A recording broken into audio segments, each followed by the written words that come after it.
போடாதீங்க.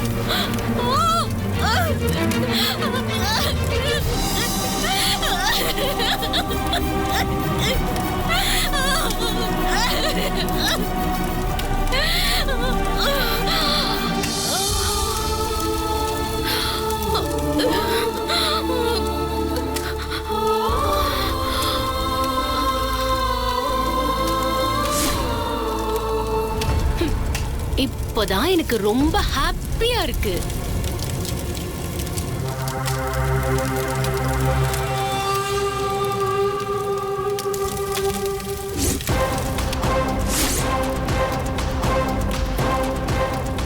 ஸ்வேதா, என்னடி நான் சந்தோஷமா இருக்கிறது உனக்கு பிடிக்காதே? சொல்லு என்னன்னு. தீக்குள்ள பாரு. தீக்குள்ள என்ன இப்போ? தகுடு. தகுடா? அங்க பாரு, போட்டோ தகுடா மாதிரி இருக்கு.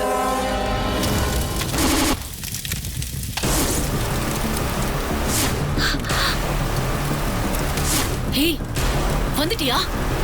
மறுபடியும் வந்துட்டியா நீ? வெண்ணிலாவை இப்படி தொடர்ந்து சித்திரவதை பண்ணிக்கிட்டே இருந்தா உன் கல்யாண ஆசை என்னைக்குமே நிறைவேறாம போயிடும். இதோட வெண்ணிலாவை சித்திரவதை பண்றத நிறுத்திக்கோ, இல்லன்னா இன்னும் உனக்கு பாதிப்பு மிக அதிகமாவே இருக்கும். நீ சொல்லிட்டா நான் கேட்டுருவேனா? இப்ப எதிரில தானே நின்னுட்டு இருக்க. இந்த நிமிஷமே நான் போய் இந்த வெண்ணிலாவை மறுபடியும் டார்ச்சர் பண்ணி காமிக்கிறேன். உன்னால என்ன பண்ண முடியுமோ நானும் பாக்குறேன்.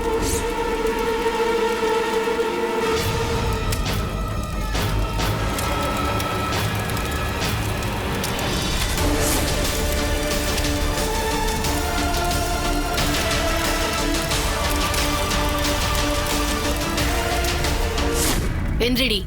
ஏய், எந்திரடி. ஏய், எந்திரன்னு சொல்ற? எந்திரடி. எந்திரி. வெண்ணிலா, எந்திரி. ஏய், எந்திரடி. எந்திரி. உன்னை என்ன பண்ண போறேன் தெரியுமா? அந்த தகடுன டார்ச்சர் பண்ணக்கூடாதுன்னு சொல்லுச்சு. அதனால அது முன்னாடியே உன்னை நான் டார்ச்சர் பண்ண போறேன். எந்திரி. சி, எந்திரின்னு சொல்றல. எந்திரி. ஏய், என்ன மயக்கண்டி? எந்திரி. சி, எந்திரிடி. எந்திரி. எந்திரிடி.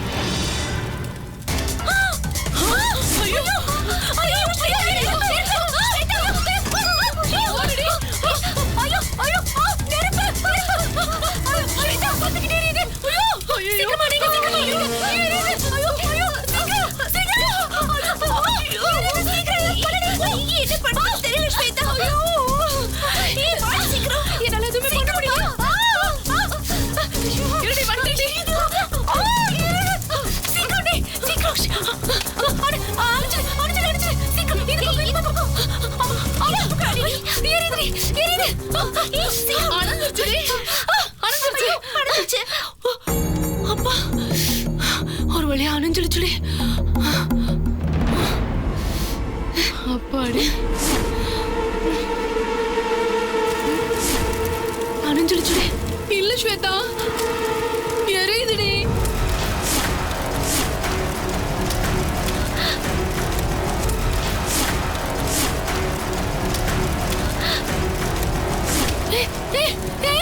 இதுல எப்படி தீ பிடிச்சது? என் புடவையில இருக்கிற நெருப்பு அணைக்கிறேன்னு நானும் மாமாவும் இருக்கிற போஸ்டர் அடிச்சிட்டியே. சாரி ஸ்வேதா, நான் உன் நெருப்பு அணைக்க தான் முயற்சி பண்ணேன். அவசரத்துல போஸ்ட் எடுத்துட்டு வந்துட்டேன். ஸ்வேதா, இப்ப என்ன நடந்ததுன்னு உன் கண்ணாலேயே பார்த்து தெரிஞ்சுக்கிட்டியா? ஒரே ஒரு நிமிஷம்தான் வெண்ணிலாவை நீ தொந்தரவு பண்ணணும்னு நினைச்ச. அதுல உன் புடவை தீப்பிடிச்சு எரிஞ்சிடுச்சு. இப்போ அடிச்ச கல்யாண போஸ்டரும் எரிஞ்சிடுச்சு. இனிமேலாவது வெண்ணிலாவை தொந்தரவு பண்ண நினைக்காத. அப்படி நீ நினைச்சின்னா எல்லாமே உனக்கு பாதகமா தான் முடியும்.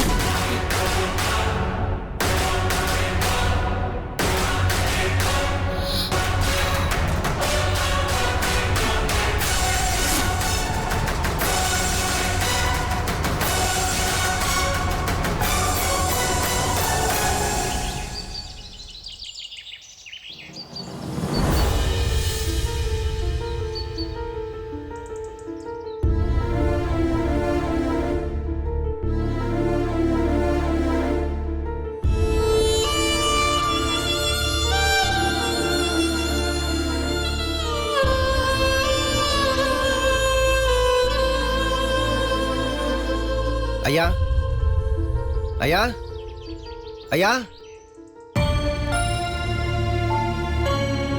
வாங்க. ஏங்க, அண்ணாமலை தம்பி வந்திருக்கு.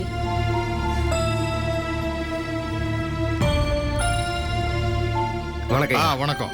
வாங்க, அப்படி உட்காருங்க.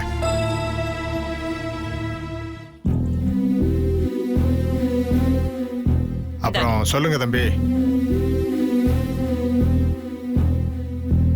நன்றிங்க.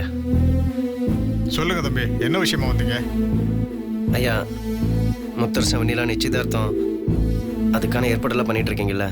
இல்ல தம்பி, அன்னைக்கு நீங்க பஞ்சாயத்துல சொல்லிட்டு போனதுக்கு அப்புறம் எல்லாரும் பேசி பார்த்தோம். யாருக்குமே அதுல சரியான பிடிப்பு ஏற்படலையே. என்ன எப்படி சொல்றீங்க? நான் தான் சொன்னேனே, எப்படியாவது முத்தரசனை சமாதானப்படுத்தி கூட்டு வரேன், நீங்க அதுக்கான ஏற்பாடு பண்ணுங்கன்னு. நீங்க சொன்னீங்க, நானும் அதுக்கு தயாரா தான் இருந்தேன். ஆனா மத்தவங்க சரி வராதுன்னு சொல்லிட்டாங்களே. ஏன்னா நீங்க என்னமோ கஷ்டப்பட்டு அன்னைக்கு முத்தரசனை பஞ்சாயத்துக்கு கூட்டு வந்தீங்க. ஆனா என்ன பலன் இருந்துச்சு? அவரோட பிடிவாதமான பேச்சால ஊரோட கோவத்துக்கும் ஆவேசத்துக்கும் ஆளாயிட்டாரு. உடனே அவரும், நீங்க என்ன ஊரை விட்டு ஒதுக்கி வைக்கிறது, நானே ஒதுங்கிக்கிறேன், எனக்கு நீங்க யாரும் வேண்டாம், எதுக்காகவும் என்ன தேடி வராதுங்க அப்படின்னு திட்டவட்டமா சொல்லிட்டு போயிட்டாரு. ஜனங்க எல்லாரும் என்ன அவர் இஷ்டத்துக்கு பேசிட்டு போறாரு, நீங்க சும்மா இருக்கீங்கன்னு மொத்த ஊரும் எனக்கு எதிராக திரும்பிடுச்ச. அப்புறம் நான் தான் பேசி சமாதானம் பண்ணி வச்சிருக்கேன். அப்படி இருக்கும்போது எந்த நம்பிக்கையில ஏற்பாடு பண்ண சொல்றீங்க? ஐயா, உங்களுக்கே தெரியும், முத்தரசன் அப்படி பேசுறவன்ல, ரொம்ப நல்லவன். அவன் நிலைமை அப்படி, அவனுக்கு நேரம் சரியில்லைங்க, அதனால தான் அப்படி பேசிட்டான். தம்பி, நீங்க சொல்றதும் ஒரு விதத்துல சரிதான் தம்பி. பக்கத்துல ஸ்வேதா மாதிரி ஒரு ஆள் இருக்கும்போது அவருக்கு எப்படி நேரம் சரியா இருக்கும்?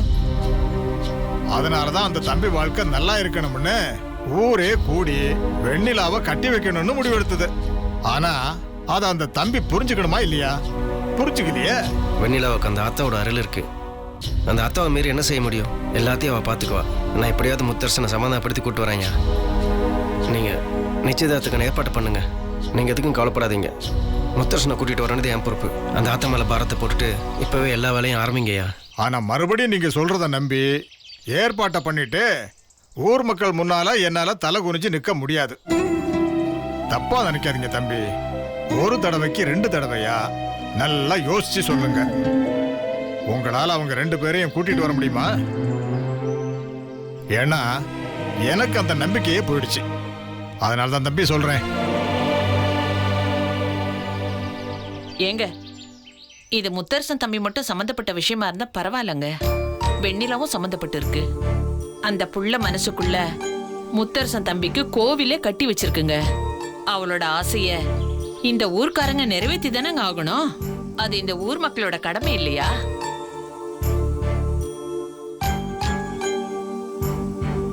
என்னையோ யோசிக்கிறீங்க? தயவு செஞ்சு நிச்சயதார்த்தத்துக்கான ஏற்பாட்டை பண்ணுங்க. ஊர் சார்பா விஷயத்த முத்தரசன்கிட்ட போய் சொல்ல வேண்டியது ஊர் கடமை. நீங்க யாராவது ஒரு ஆள் அனுப்பி முத்தரசன்கிட்ட போய் சொல்லுங்க, அது போதும். நான் எப்படியாவது வெண்ணிலாவையும் முத்தரசனையும் கூட்டிட்டு வரேன். அதே நேரத்தில் உங்க மரியாதைக்கு எந்த பங்கமும் வராமல் பார்த்துக்க வேண்டியது என் பொறுப்பையா, என்ன நம்புங்க. சரி தம்பி, அப்படியே நடக்கட்டும்பா. ஏற்பாடை செய்ய சொல்றேன். ரொம்ப சந்தோஷம்யா, நான் வரேன். வாங்க வாங்க, போயிட்டு வாங்க. வாங்க தம்பி.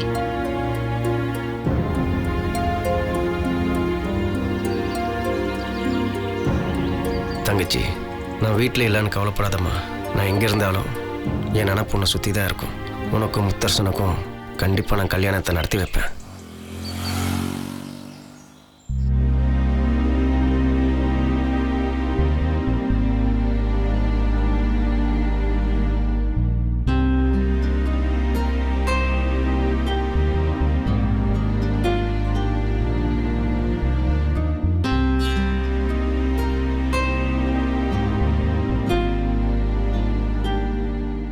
முத்தரசு தம்பி,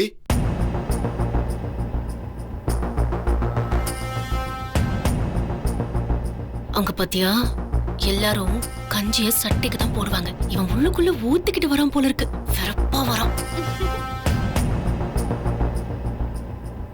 இவர் எதுக்காக இங்க வந்திருக்கார் ஸ்வேதா? எதுக்காக வந்தா என்ன? எப்படியும் வந்தவன் மாமாவை எரிச்சல் படுத்திட்டு தான் போவான். என்னதான் சொல்ல வந்திருக்கான்னு பாப்போமே. வணக்கம் தம்பி.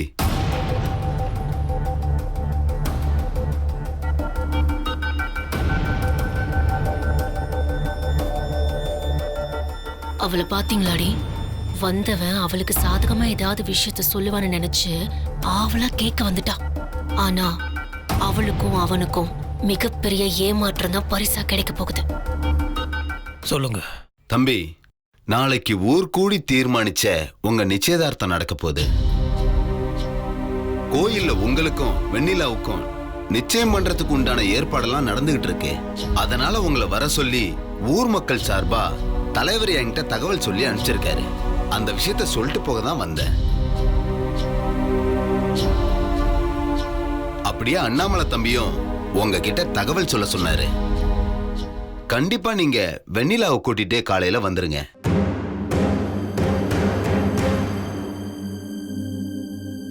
அண்ணா, எந்த பிரச்சனையும் வேணான்னு தான் நான் ஒதுங்கி போயிட்டு இருக்கேன். ஆனா திரும்ப திரும்ப வந்து என்ன நீங்க மேலும் மேலும் கோவப்படுத்திட்டே இருக்கீங்க.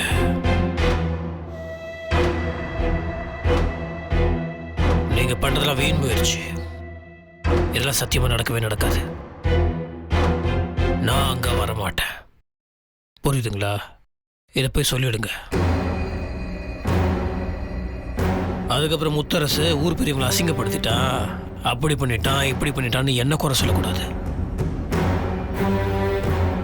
இப்போ நான் உங்ககிட்ட சொன்ன விஷயத்தை அப்படியே அவங்க கிட்ட சொல்லிடுங்க. தம்பி, அது வந்து அண்ணா, எனக்கு உங்க மேலே எந்த கோபமும் கிடையாது.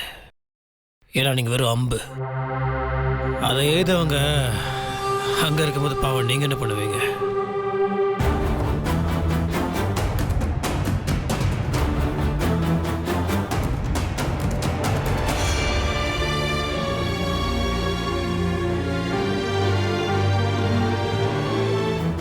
ஏய், பாத்தியா? நான் சொன்ன மாதிரியே நடந்ததா? வெள்ளை சட்டை போட்டுட்டு வந்தவன் முகத்துல கரிய பூசி அனுப்பிட்டாரு என் மாமா. வெண்ணிலா முகத்தை பாத்தீங்களா? அவ முகத்திலயும் அதே கறி அப்பி கிடக்கு. வாங்கடி.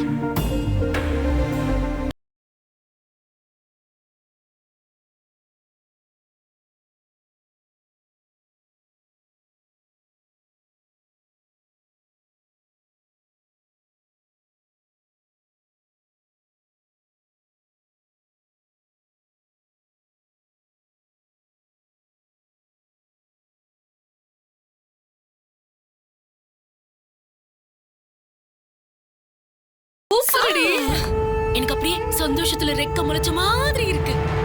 மாமா அந்த ஆள்கிட்ட என்ன சொன்னாருன்னு பாத்தீங்களா? கண்டிப்பா நான் கோயிலுக்கு வரவே மாட்டேன்னு அப்படியே அழுத்தம் திருத்தமா சொல்லிட்டாரு. எனக்கு அப்படியே ரொம்ப ரொம்ப ரொம்ப சந்தோஷமா இருக்கு. மாமா முழுசா எனக்கு சாதகமா மாறிட்டாரு. 100%. இதுல 1% கூட அந்த வெண்ணிலா அவர் மனசுல இல்லவே இல்லன்னு எனக்கு நல்லாவே புரியுது. அவர் கோயிலுக்கு போக மாட்டேன்னு சொன்னப்பவே எனக்கு அப்படியே சந்தோஷத்துல தலகாலே புரியலடி. எனக்கு எனக்கு இப்ப கூட அவ்வளவு ஹாப்பினஸ். இதை எப்படி வெளிப்படுத்துறதுன்னு வார்த்தையில சொல்ல கூட எனக்கு தெரியல. தப்பு கணக்கு போடாத ஸ்வேதா.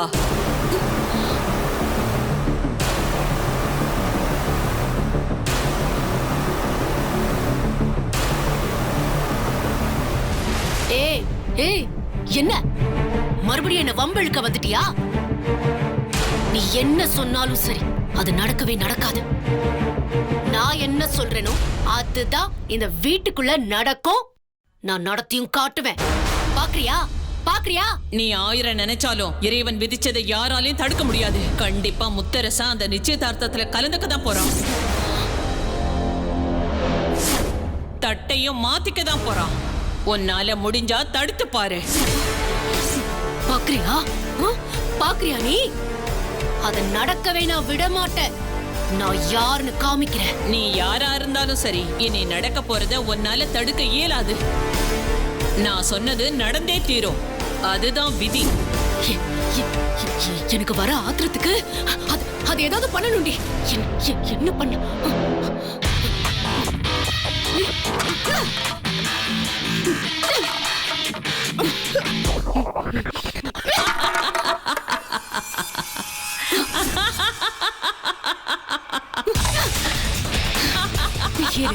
யார் பேசுறதையும் என்னால பொறுத்துக்க முடியாது. அது போக சொல்லு, போக சொல்லு. இன்னும் அது ஏதாவது பண்ணுங்கடி. Swetha relax, relax Swetha relax.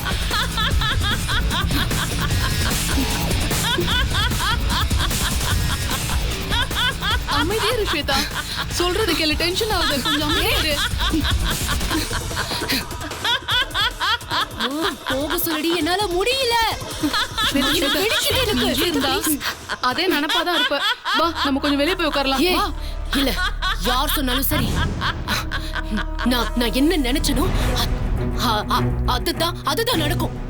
மாமாவ அந்த நிச்சயதார்த்தத்துக்கு நான் போக விட மாட்டேன். அதையும் பாத்துருவோம். ஸ்வேதா வா ஸ்வேதா ப்ளீஸ் வா வா.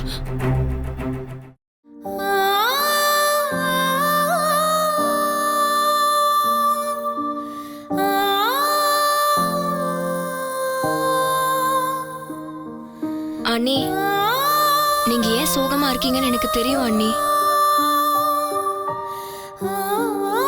அண்ணா அப்படி பேசினது உங்களை ரொம்ப கஷ்டப்படுத்திருக்கோம். அதுக்காக நீங்க எல்லாத்தையும் மனசுக்குள்ளே வச்சு புழுங்குறதால உங்க சோகம் சரியாயிடாது. எல்லா பிரச்சனையும் உரியவங்க கிட்ட போய் பேசிட்டாலே போதும் அண்ணி. இந்த பிரச்சனை கண்டிப்பா சரியாயிடும் அண்ணி. போங்க அண்ணி, அண்ணன் கிட்ட போய் பேசுங்க. எனக்கு பயமா இருக்கு ஜனனி. முத்து மாமா ஊர்க்காரர் வந்து பேசினதுக்கே எவ்வளவு கோவப்பட்டுச்சுன்னு பாத்தியா? இப்ப நான் போய் சொன்னா என்ன சொல்ல போகுதுன்னு பயமா இருக்கு. நீங்க எல்லா விஷயத்திலயும் தயங்கிக்கிட்டே இருந்தா எதுவுமே நடக்காது. உங்க மனசுக்குள்ள அவ்வளோ ஆசை இருக்குல்ல, அத நீங்க ஒரு தடவை அவருக்கு புரிய வச்சு பேசி பார்த்தாதான் என்ன? அப்போ அவர் மனசு மாறுதா இல்லையா? அட்லீஸ்ட் அதுக்கப்புறம் அவர் என்னதான் சொல்ல வராருன்னு தெரிஞ்சுக்கலாம்ல அண்ணி. ஆமாக்கா, போங்கக்கா, சொன்னா கேளுங்க. அண்ணி, இப்ப மட்டும் நீங்க போய் அண்ணன் கிட்ட பேசல, அப்புறம் நாங்க யாருமே உங்ககிட்ட பேச மாட்டோம். அப்பா ஒத்துப்பாரு, போங்கம்மா. எல்லாரும் சொல்றாங்கல்ல, போய் பேசு.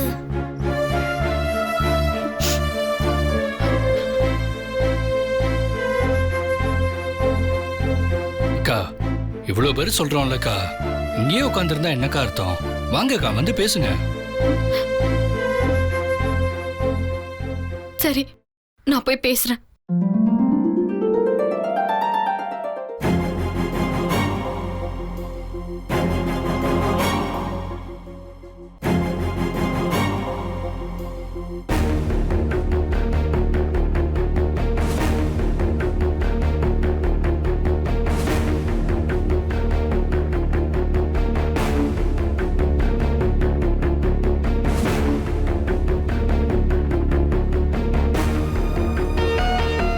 ஏய் ஸ்வேதா, அங்க பாரு. இவ எதுக்கடி மாமா முன்னாடி வந்து நின்னுட்டு இருக்கான்? ஒன்னும் புரியலையே.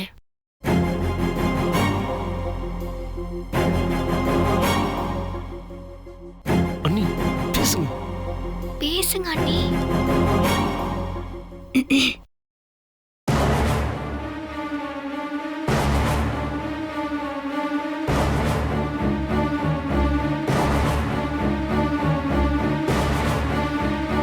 முத்து மாமா,